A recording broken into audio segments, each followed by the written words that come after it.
Let me try to find my voice. Where's my voice? Where's my voice? I've been quiet for at least the last 3 4 hours. So I was trying to find my voice. Hi everyone. Good evening. How you doing? Yeah, how you doing? How has it been? Because really, I know how it can get, and we just keep going, keep going, and it seems like I'm not checking up on you. Thank you for checking in with me always. How was your day? Please use the comment section. Tell me how your day went. Tonight, as you can see in the topic,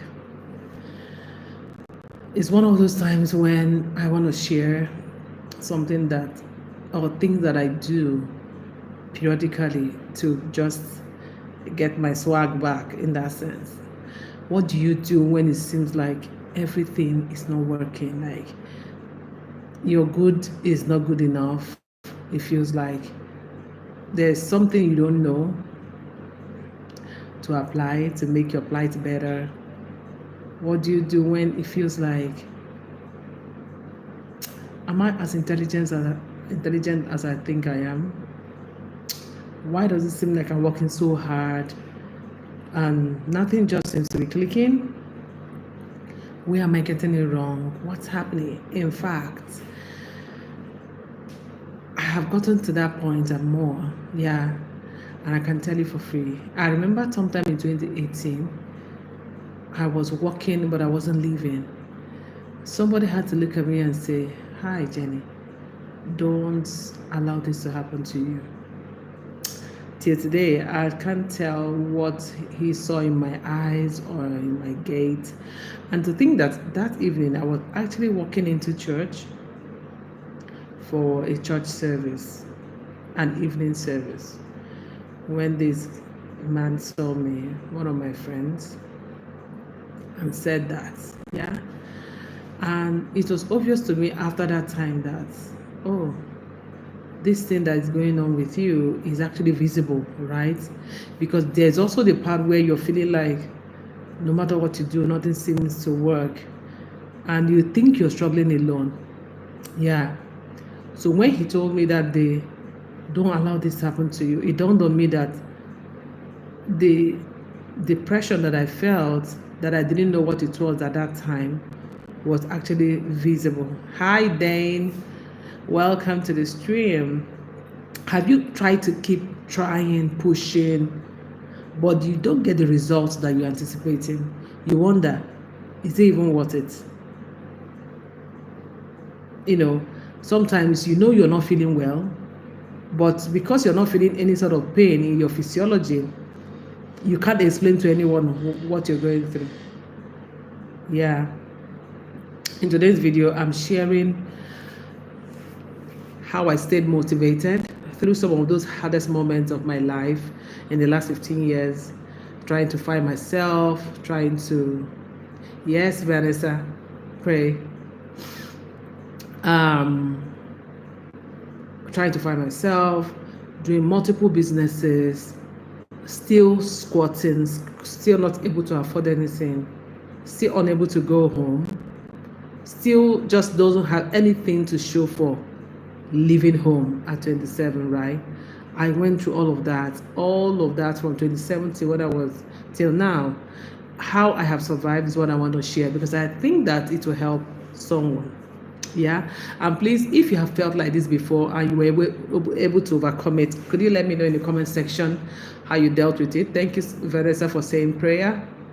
I was going to go there as well. It's in my notes as well. Who else, so that we can encourage ourselves tonight? I had gone through quitting multiple jobs. If you followed from the first episode by now, you could tell. I have told the story from episode 1 to 15, different things, how I left home at 27, went to a new city, started looking for a job, was afraid to start any form of business, but had to. When the company I was working for wasn't paying, then I went through getting into partnerships with boyfriends that didn't work, and all the hullabaloo. I've told all of them, please, at your spare time, go check out the past episodes. There's a playlist. I'm gonna pin it on this session afterwards. And how did I stay motivated in all of those, even in those times when it was people that looked at me and said, "You're not here, something is wrong." And I discovered that, oh, they can see through me. Those days when I would lie down and all my clothes, some of my clothes and books, everything I come back with will be on the bed with me because there was no willpower to put them back. Yeah, if you're struggling right now, keep watching. This will help you, trust me. Let me take you a little bit back.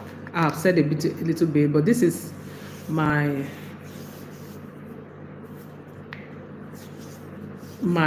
confession night, because there were nights that I really doubted everything, whether I was doing the right thing, whether I was in the right city, whether I had the right crew.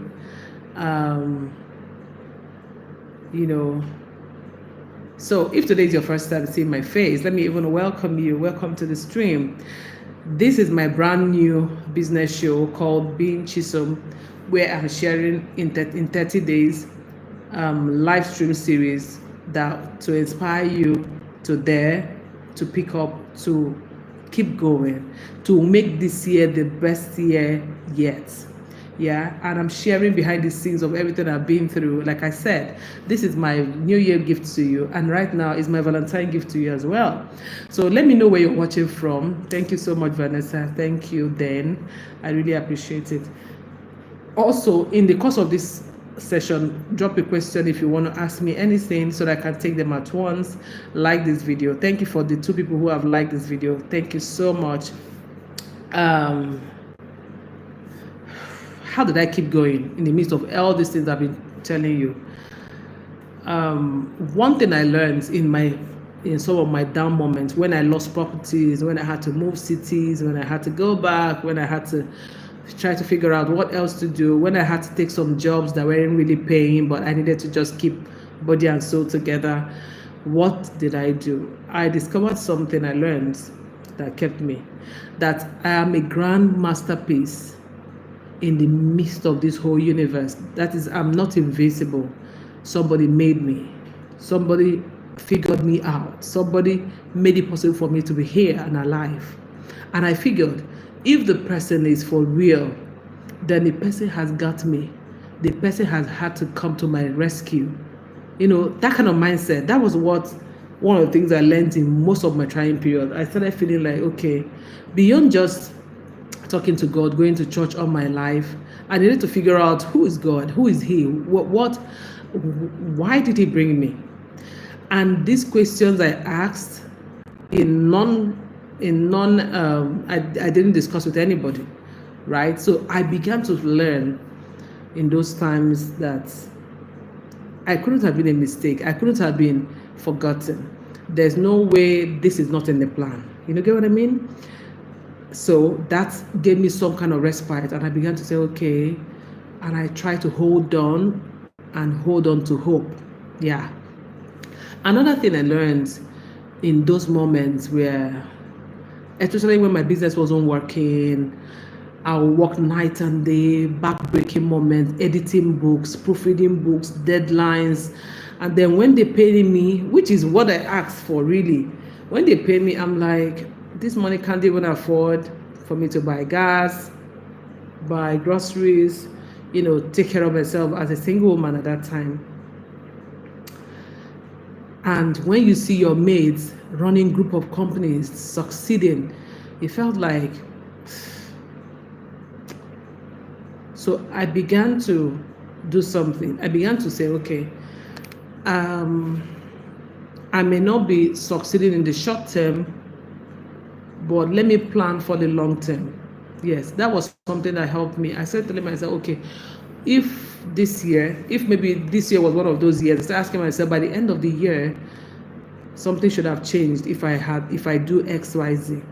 I began to realize at those moments that success doesn't come overnight. Success has to be scripted, planned, pursued. Not in the way I was pursuing it, but it took me time to learn these things, and that's why I'm just sharing tonight.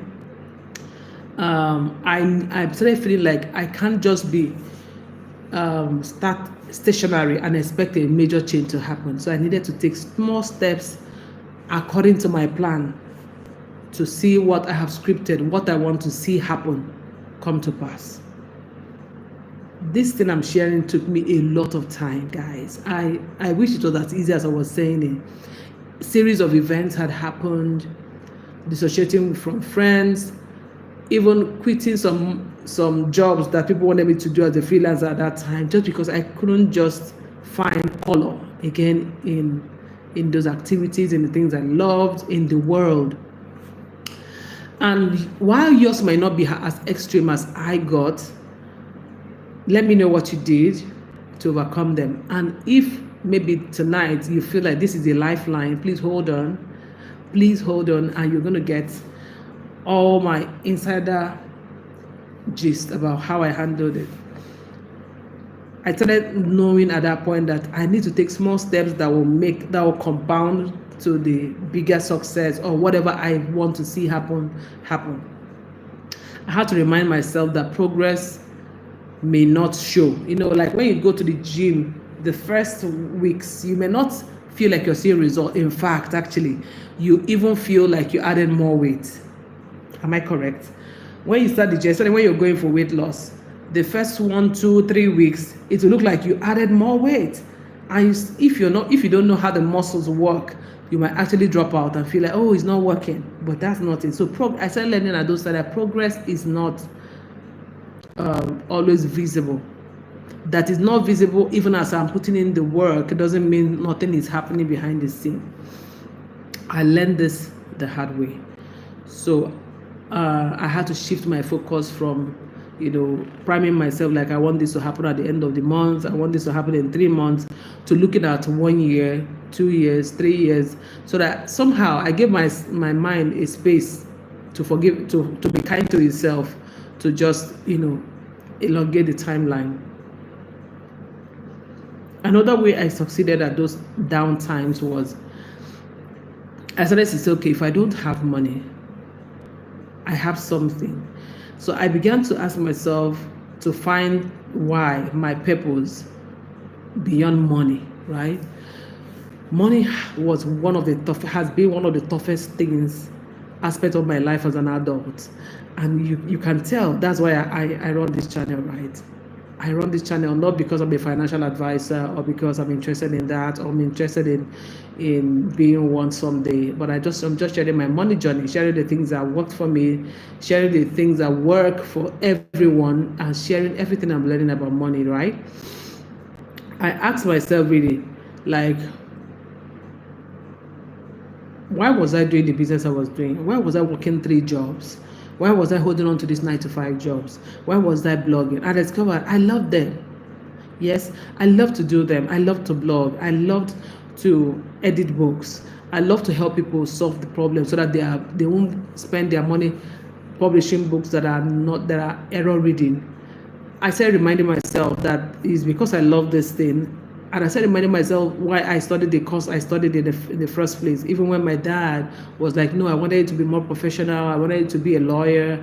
And I said, I wanted to study English. I started looking back at the times I have made up my mind and I put my feet down to say, I want to do this. Why? What is the purpose beyond this money that doesn't seem to be coming? Yes, I had to go for therapy as well. I had to go learn what were the mindset blocks that were sort of in my way.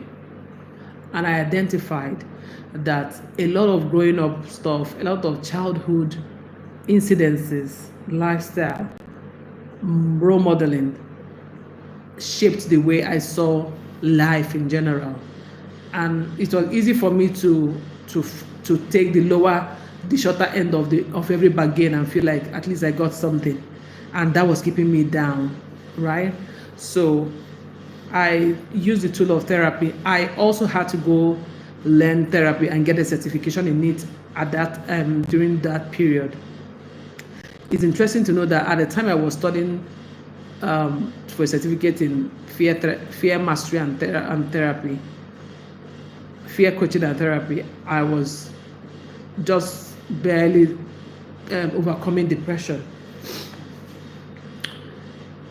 So I told myself my business is about impacting people, about helping authors, about helping people tell their story, about guiding new entrepreneurs, helping new editors to find their path easier, to get to business fast, to learn how to land clients. So I stopped obsessing over short-term results and short-term success. I started more like was kind to myself, gave myself the benefit of doubt. Truly, it helped. Another thing I did was to embrace failure as feedback. I mentioned this in episode 14. That failure is feedback. It means it's teaching you or pointing out something that you should do another way. And I felt okay. I had to change my mindset about how I saw failure. So if somebody was to pay me and the person will get back to you and the person didn't come back, I saw it as feedback. How was my onboarding sessions? What was the price ranging? What did I price so low? What was it, right? And also, I used to be an avoid, not like I stopped. I used to avoid risk, avoid even confronting people, not even confronting, just following up people. Like if somebody is owing me in the past, I won't even follow up to ask for the money. That made me stay in my own world. So I learned to speak up for the things I need to speak up for. I knew that every setback, every setback was teaching me something valuable, and I needed to take the lessons. So instead of saying, why is this happening to me? What's happening to me? Why? I started asking, what is this trying to teach me? Yeah. It's been always like that. I mean, we still go through those down moments. No, I'm not depressed right now, but we still go through those down moments where you're second guessing yourself. Am I doing it right? I mean, even just today, I was questioning some money issue as well. So it's continuous, and that's what I want to share. Now, let me even share some practical things or steps that I took at that time when I was in my lowest, and in the many times when I had tried to give up at some point and all that. I prayed. Like Vanessa said, I prayed. See, I think I need to state the kind of prayer that I did. I didn't do religion, and that was also the rebirth of my life, because I grew up in church. I grew up Catholic till when I was 9. Then my parents took us to another church, to Deeper Life. I grew up a Deeper Life girl till my 26, 27 when I left home. Then I chose my other church. I went to House on the Rock. I mean, so I've always been a church girl. I started singing in choir by 9. I knew scriptures. So I understood church and church people and Christianese and all of those. Yes, I get it. But I was at the point, that was the time I stopped going to church entirely. I questioned everything. So I began to pray non-religiously, meaning that I didn't need to be in a particular space to feel comfortable to pray. I prayed everywhere and anywhere. I asked God questions. And for me, that was my rebirth. That changed everything I knew about religion, about God, about how we relate with God, because that set me free. That period was my setting free period. I got away from the way people did the traditional ways of doing church and relating to God. I related to God like my creator, not like God who is somewhere and we have to congregate all the time to reach him. I had to figure God for myself. I had to ask him questions. And did he come through? You bet. He did. Yes. I prayed like, I remember some days I'll be doing dishes, because I was living alone at that time. Most of the times when this happened, I would be doing dishes and I'll be crying. And I'll be crying, I'll be asking God questions like, why? Can you see what this person just did? Can you see what happened? Can you see how I feel? You are here, and this is how I'm feeling. God, you need to tell me what to do. You need to tell me what to do. Somebody who passes through my surrounding might actually think I'm with an actual person.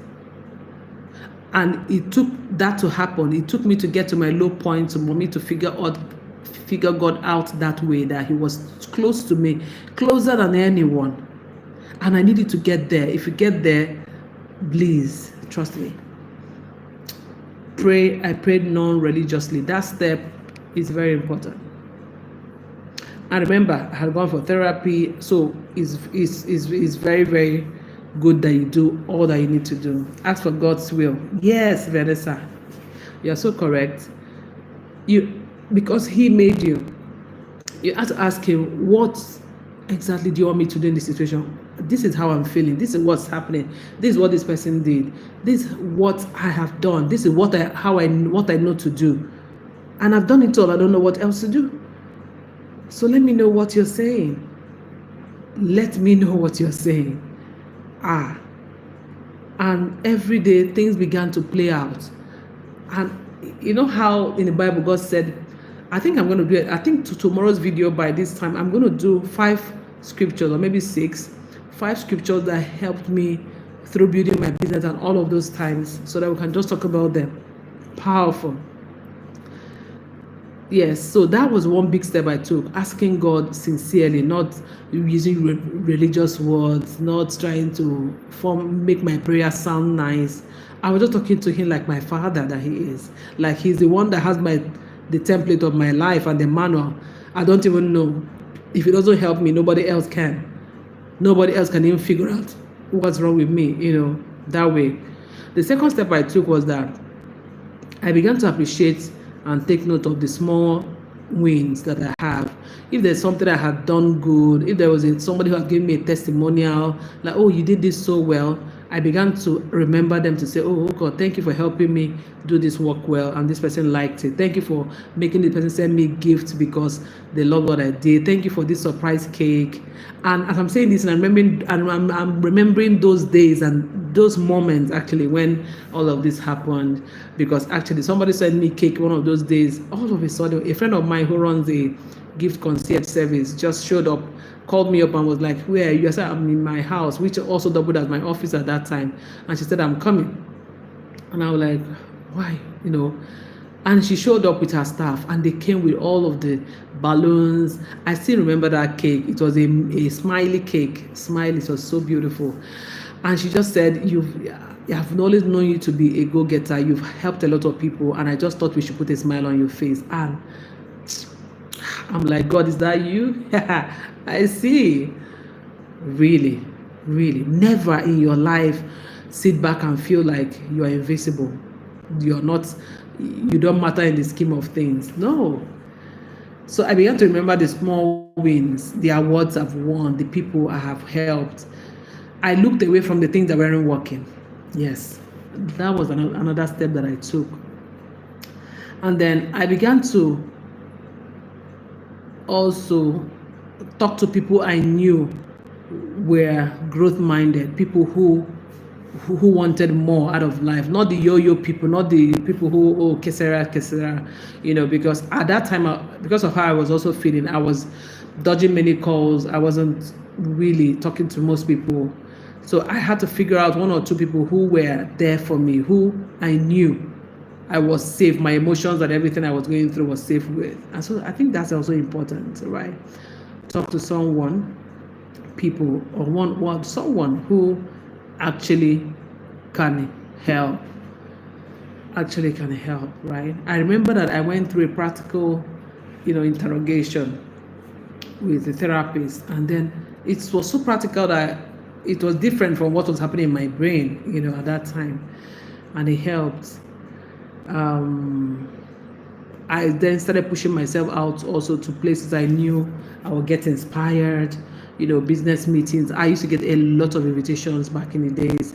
Also, I used to go out there And I started choosing the event that I will go to. Then I started picking up myself. I started finding interest again in some of the few things and knew the things to permanently let go. I had to find people that inspired me, people that challenged me to be better, especially people that could also tell their personal stories. Yeah, I also remember the third thing I do was I began to exercise. Oh gosh, guys, I began to exercise. Thankfully, where I was living at that time, at a particular time when I was in my lowest, there were a lot of boulevards and stuff. So I started exercising. Miraculous. It opens your brain in a way that you will never expect. Yeah. Yeah. Early mornings, evenings, anytime there is a shade, just take a walk and just keep walking.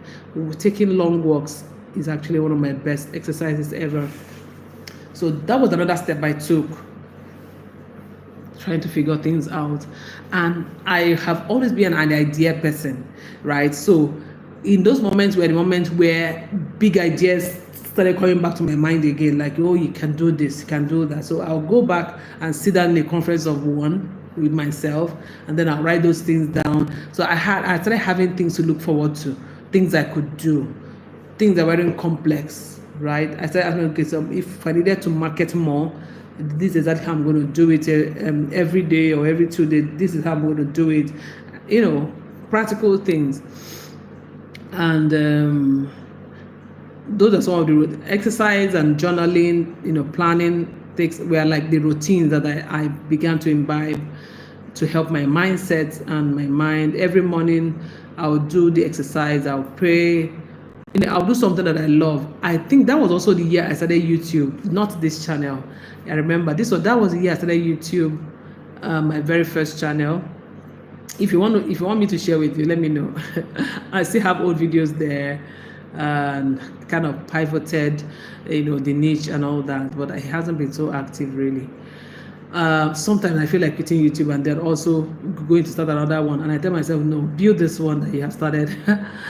So these things happen all the time, guys. There's always something that wants to make you feel like you're not doing it well. Like, the growth of this channel also in the recent times have been like, are you doing it well? Should you shut it down and start another one? So that happens. And I needed to also chip that in. And I keep telling myself any day, no, I will keep showing up. It doesn't matter who is watching, who is not watching, right? It doesn't matter if nobody's watching, it's fine, and that has also kept me going. So that this might also be something that somebody needs to hear.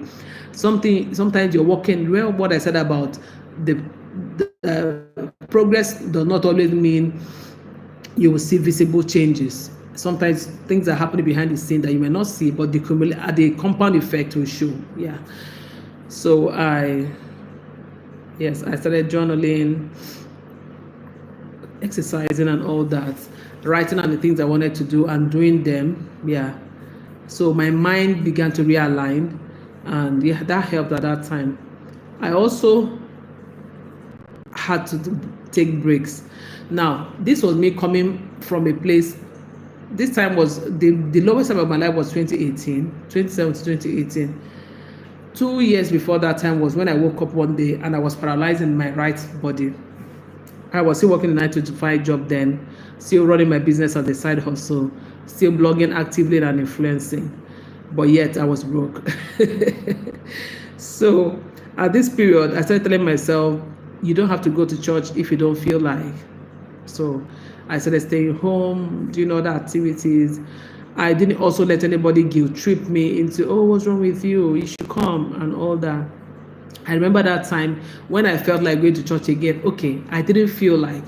A pastor just began to follow me up.